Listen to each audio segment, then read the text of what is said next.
Dad don't mind being gone on adventures for a while. No, no. Okay, hey everyone, welcome back to my channel. It's Emily here, and today I'm filming a video of the review of the Alex Murdaugh Lifetime movie with my friend Brittany. Say hi, Brittany. Hey y'all, what's up? Okay, so let's jump right into it. I have it divided up into two parts because the movie aired in two parts, but Yes. sorry, go ahead. Oh, I was just agreeing with you. Oh yeah. The movie aired in two parts, but I'm just gonna do one video. Okay. So first of all, I know it's a Lifetime movie series, but I thought it was in really bad taste that they called it ripped from the headlines. Like, I know that it was, but like, I mean, I guess all like true crime stories and like Law and Order and stuff technically are, but like, I don't know. I think this one hit like closer to home, if that makes sense. No, it does. Only because like I've watched all of it. You know what I mean? Yeah, that's how she got me addicted to Emily D. Baker. Yes, we love Emily Baker. Was through the Alex Murdaugh thing. And then I would, side note, and I don't mean to take over, but I gotta brag on Emily, because sometimes when Alex Murdaugh would be talking during the trial, even though I, got like, probably to Emily, I've got like a southern accent, there were times I'd be like, Emily, what did he say? Please translate, because what I heard and what he probably said are two different things. Yeah, his accent was thick. Translate. Yeah. What was it, Paul, that he kept saying Pawpaw, and I was like, Emily, am I hearing that right? Yeah. And she goes, no, he's saying Paul, but it's coming out wrong. No, it was a nickname, so he did call him Paw Paw. Yeah. Like it was almost like PAW, that's what I heard. Yeah. And I would be like, am I hearing that right? And she'd have to write it down, and she goes, this is what it's trying to say, but how it's coming out is two different things. Right. I thought it was interesting how the pill addiction played out on with the pill bottles and everything, because at the trial he didn't admit it till the end, until it was too late. So now let me ask you a question, and this is just a theory kind of question. Do you think that's how it happened in real life? Because I have a hunch that that's how it happened, and I have a hunch that she was about to leave him. Oh, no, she was, because remember at the trial, her sister said that she lured him, or that he lured her, or I don't know how you say that, but like he got her back to the house. Yeah, because I remember thinking, I bet you that's how it played out in real life. Oh, 1,000%. Sorry about that. You're okay. I do, however, like how they showed all the shady stuff Alex did to get Paul and others out of trouble, or win, or like how he did win cases with like memberships to a football game, or no, memberships to a golf club, or like tickets to a football game. I thought that was kind of insane. Yeah. Paul, I felt bad for Paul, honestly, because unfortunately we never got to hear his side of the story and all that, but Paul was definitely a kid who had problems trying to live up to his father's legacy and his grandfather's legacy. That's all he kept saying was legacy, and I'm like, well, look at it now. Yeah, it ain't what Yeah. So, um, and I also definitely agree that Paul had a drinking problem, but Oh, I think I didn't write this down, but I said I'm thinking that I wrote that he had a drinking problem, but I'm thinking that he used like alcohol to cope with like the pressure, you know what I mean? oh yeah, most definitely. So, and then Paul and Alex definitely had like a tit for tat blackmail kind of relationship. Yeah. With the like, don't tell mom line about the drinking, or Paul finding the pills for Alex, and you know, he was like, well, don't tell your mother, you know. So, Well, let's just say if you have that kind of relationship with your parent, go to counseling. Don't do this tit for tat thing because it's never going to end well. You're going to have resentment so much if that's the type of relationship you have with the parent. I just had to throw that out there. Like, don't follow this movie. yeah.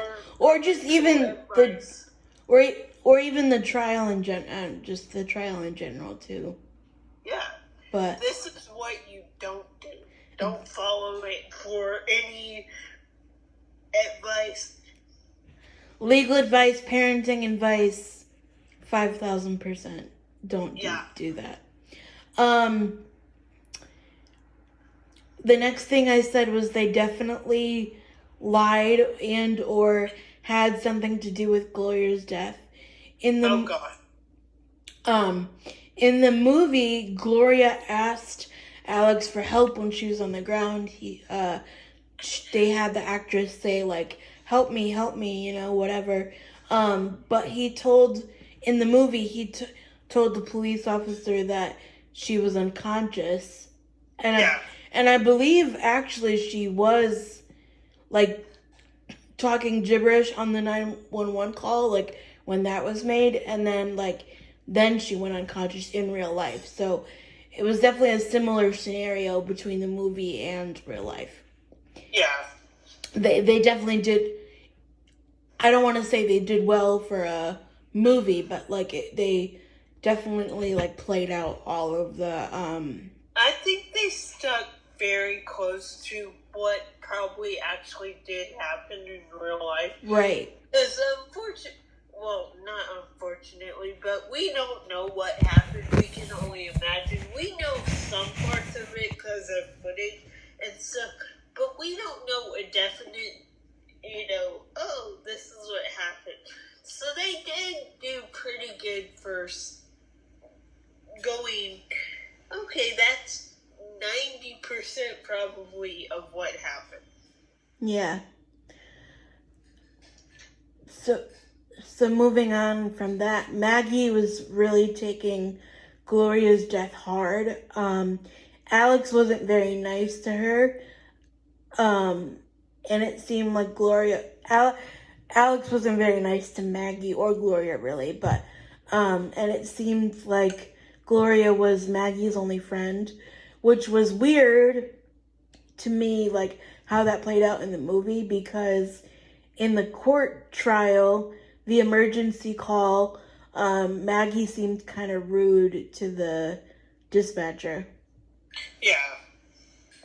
So, but I mean, that was the only weird part to me. And it just kind of makes me sad, like how bad Alex like broke apart the relationship with Maggie, Paul, and Buster. And then this was an interesting part that I wrote down. I said Alex was a loser who took money from vulnerable people who trusted him, who actually needed help to pay his own overdraft fees, specifically from the man in the wheelchair. I thought that was really scummy to do. Oh, yeah. And not only that, but they didn't show this in the movie, but he also took from two girls that lost their mother and their brother in a car accident too. So. Oh yeah, I remember. Yeah. He took from everybody. Oh yeah. And oof, this next part's gonna be really hard. Don't say the Yeah. word. Yeah. We can't do that for the algorithm. No, I know. So if we say M or K, it's because of the algorithm on YouTube, and we don't want to get in trouble. Right. I also thought Paul was an asshole during the night of the boat wreck because, like, you could tell that he was really drunk, right? But Yeah. he was, like, smiling, and everybody else was, like, screaming, where the heck was Mallory? And then, like, I really thought the hospital scene with him walking through was very powerful because he was like going in and out of everybody's room, but like he wasn't trying to like be nice about it. He was only looking out for his own kid, and I was like, what? Yeah. So that really made me sad. And then he blamed somebody that wasn't even driving the boat because he said, oh, Paul would never do, Paul wasn't driving, blah, blah, blah. But we actually know that he was. Yeah. And then I said that even though the boat case will be a sad trial, I can't wait to see those other kids plus Mallory's family get justice. Like, I'm like, I can't wait for that because they had to sit through this whole thing back in January too. Now, let me ask you, she was pronounced deceased, correct? In real life? Like Mallory, yes. They Okay. found her body like in a swamp of water or whatever. I thought so, but I was like, but yeah. Okay. Yeah. What was I gonna? Oh, the next part. And then I thought it was kind of interesting how they played out the affair. I didn't know if, I don't remember if that was brought up in the trial. Honestly, I really don't because there was so much. I think there was so much stuff that we had in the trial. I'm like you, Emily. I do not remember the affair. Like, Yeah. I remember a lot of it, but I do not. Or if they did mention it, I feel like it was kind of like he had an affair, but then he did this, this, and this. It was like really glanced over. Yeah, and honestly, it just makes me sad that like all of this stuff is coming out, and I'm like, I hope Maggie's like resting at peace because that's really, that's like embarrassing, you know? Yeah, you have this like family that's like big in North Carolina, or I think it was North Carolina. South Carolina. South Carolina. Sorry for North Carolina people. South Carolina. You're like this big family, and then all of a sudden, all your secrets come out and stuff that you don't even know. Yeah. And after your death is even more Right. Crazy. I do have to apologize if you hear my dogs in the background. So sorry about that. Oh, you're sweet. Aurora just wants to come in. She wants to make a cameo on Emily's channel. Oh. Hope's her bestie, by the way, people. Yes. It's her BFF. Yes.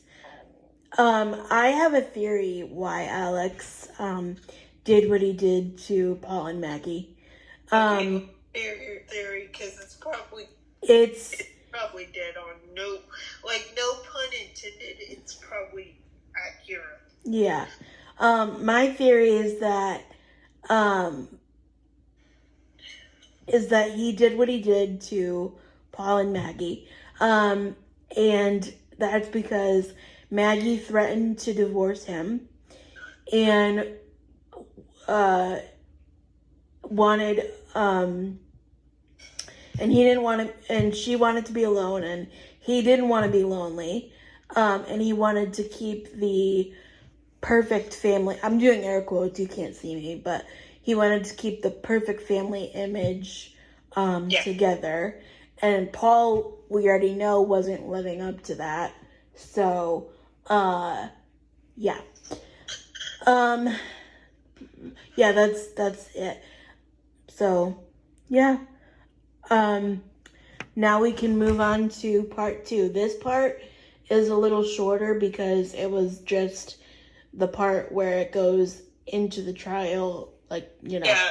It was The just first part leading of up. the movie is we get like all the stuff set up. The Right. second part of the movie, we go into the trial. Right. So I said, I literally labeled it Murdaugh Notes Part 2. Which I love. When she sent it to me, I had to stop and laugh. Because every time we do these collaborations, Emily, thank goodness, takes notes, and then she gets my brain rolling, and then I'm like, oh yeah, that, and it all connects. So when she sends me these notes, and they say Murdaugh Part 2, I just busted out laughing. Yeah. So the first thing that I wrote was, it's kind of eerie how much the actors look like the people that they're playing. Oh gosh, yes. Which Brittany's going to get more into that on her channel, but we have some thoughts about that. Yeah, because we all know I'm the dork who watches the behind-the-scenes footage before she watches the movie or knows about the actors. And Emily is like, okay, what did this actor play in? And I'm like, I give her a whole list, and she's like, dude, I just wanted to know his name. Right. And it's also really eerie how they recreated the dog kennel and the houses to look exactly the same.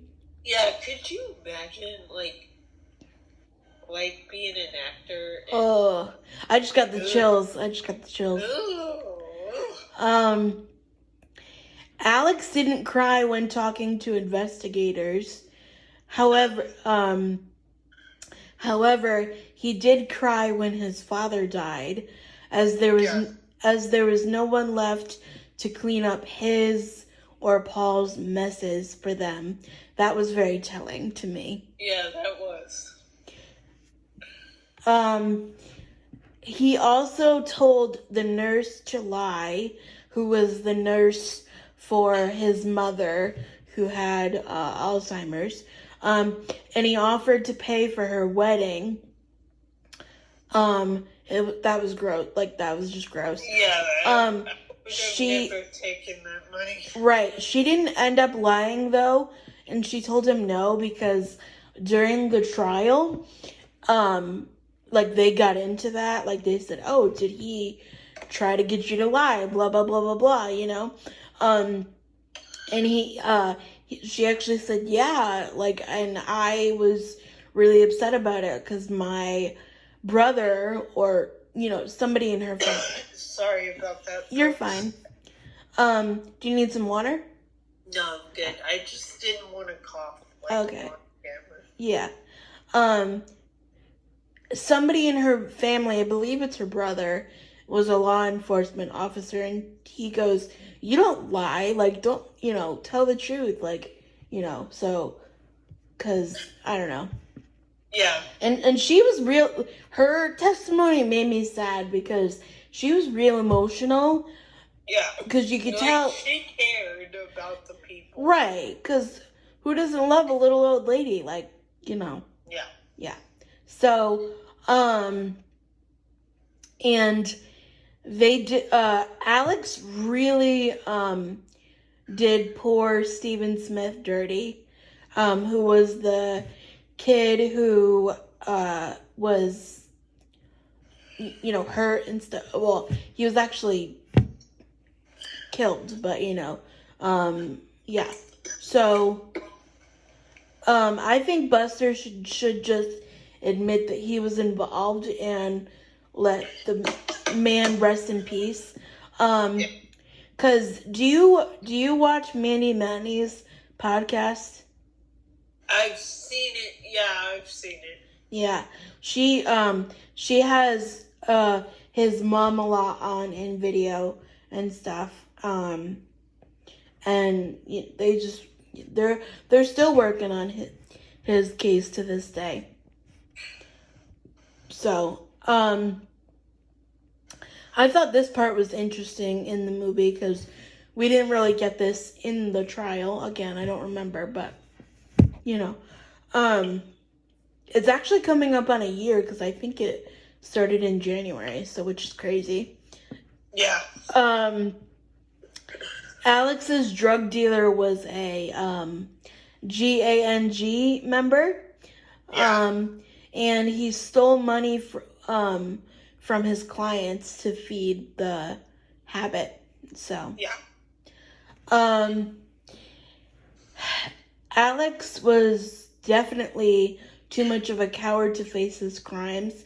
So he tried to get his cousin Eddie, which that's weird. That reminds me of like Cousin It or something. Yeah, I was thinking the same thing, but I was like, serious video, probably not a good time to bring that up. Well, I bring up things in awkward situations, so. But yeah, so he tried to get him to, take him out, kind of hitman thing. But that didn't work, so. Yeah. Just another, what I'm sitting here, even going over these notes again, and just thinking, he had so many people in his web of, like, Yeah, and I'm surprised, because, like, they say on Dateline episodes and stuff, the more people you tell, the dumber you are as a criminal.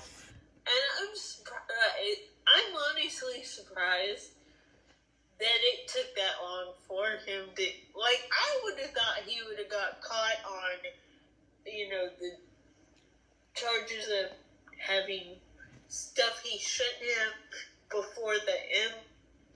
I would have thought he would have got caught for those charges. Right. Like actually the financial, like, pieces of it, like the stealing money, like he is going to trial for those, and the boat case as well, and that's happening next year. But he isn't even getting out any, like, he'll get out for the trials and go to court and stuff, but he's not gonna get out of the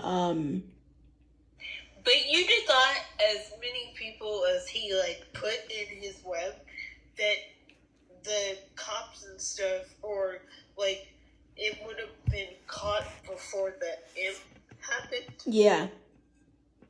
Well, maybe he paid the cops off too. Who knows? Yeah, we don't know. We're not. We just know if we were both cops, he would have been dragged in, and we would have been like, "We know you're lying." Yeah. Well, I mean, knowing what we know now, I'm like, yeah, you're lying, but Yeah. That's part of, like, the charm almost. Like, he's pretty convincing. He's like, oh, I never did that. Like, you know what I mean? So. Yeah. But just to wrap it up here, Paul's Snapchat video proves that Alex took out Paul and Maggie. Yeah. And, it was just a regular old Snapchat video of the dog and stuff. And, he had a bird in his mouth, blah, blah, blah. But I'm so proud of Paul for the video of the dog. And the dog, the dog is still alive. And it's almost like he knew his father would do this. Yeah, I got that whole feeling through the movie, like, that he had a hunch that some way he wasn't for certain how, and I'm sure Paul didn't think he'd, in him. Yeah. But all through the movie, I kept thinking, I wonder if he had a feeling that something would go down and he needed documentation. Yeah. Well, no, he took the video for his friend because the dog was boarding at their kennel, but still. Yeah. I like it. It's two-sided, you know. And one of the last things I wrote was, I love how I love how the lawyers had everyone identify Alex's voice in the Snapchat video. That was a very powerful moment, not only in the movie, but in the trial as well. You could literally hear a pin drop. Yeah. Like that was That was good on... They did very good on this actual Lifetime movie, sticking very close to the story. Sometimes when they do Lifetime movies, you're like, okay, that did not happen, and they go too far off. right. But this one, they actually did very well on sticking to the actual what happened. Yeah. Definitely, for sure. The jury came back with a verdict in 3 hours, which was great. Like, obviously we wanted him to be guilty. And I think him getting on the stand and admitting he lied sealed his own fate, and Paul's Snapchat video was just a cherry on top. Oh, yeah. So, yeah, so that is all that I have. And yeah, basically I just can't wait to see Mallory get justice. And I thought that the judge's speech at the end, talking about the tangled web that we weave, was very powerful. And like how he talked about, Paul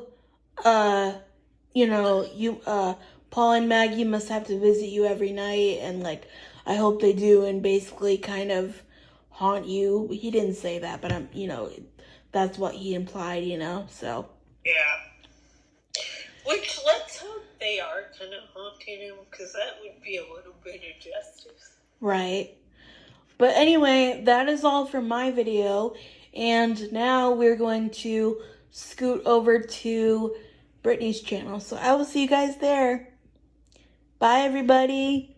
Bye. Don't forget to subscribe, and thanks for watching. Oh, yeah. Don't forget to subscribe. Bye-bye. Bye, guys.